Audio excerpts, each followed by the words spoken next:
গাজীপুরের নাওজুর এলাকার আইএনসিসি যে ফ্যাক্টরি রয়েছে সেখানে কিন্তু আজকে শ্রমিকরা যখন তাদের কার্যক্রম শুরু করে তারপর থেকেই কিন্তু ফ্যাক্টরির পানি পান করে তারা কিন্তু অসুস্থ হয়ে পড়ে। আমি এখন এই ফ্যাক্টরির সামনে রয়েছি। এখানকার যে সার্বিক পরিস্থিতি, সকালে প্রায় অর্ধশত শ্রমিক কিন্তু পানি পান করার পর তাদের মধ্যে সেই অসুস্থতা দেখা দেয় এবং বিশেষ করে শ্রমিকরা অসুস্থ হওয়ার পর তাদের কিন্তু স্থানীয় হাসপাতাল এবং তাজউদ্দিন মেডিকেল কলেজ হাসপাতাল সহ গাজীপুর সিটি কলেজে তাদেরকে ভর্তি করা হয়।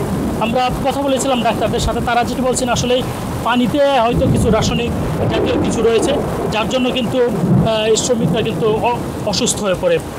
আমরা বর্তমানে যে ফ্যাক্টরির সামনে রয়েছে এখানকার কিছু শ্রমিক আছে তাদের সাথে কথা বলেছিলাম। তারা যেমনটি জানিয়েছেন যে আসলে তাদের যে পানি খাওয়ার পর থেকে তারা কিন্তু পেটের মধ্যে বিষকে অনুভব করে, ব্যথা অনুভব করে এবং বিভিন্ন বমি আসতে শুরু করে এবং তারপর থেকে তারা কিন্তু অসুস্থ হয়ে পড়ে।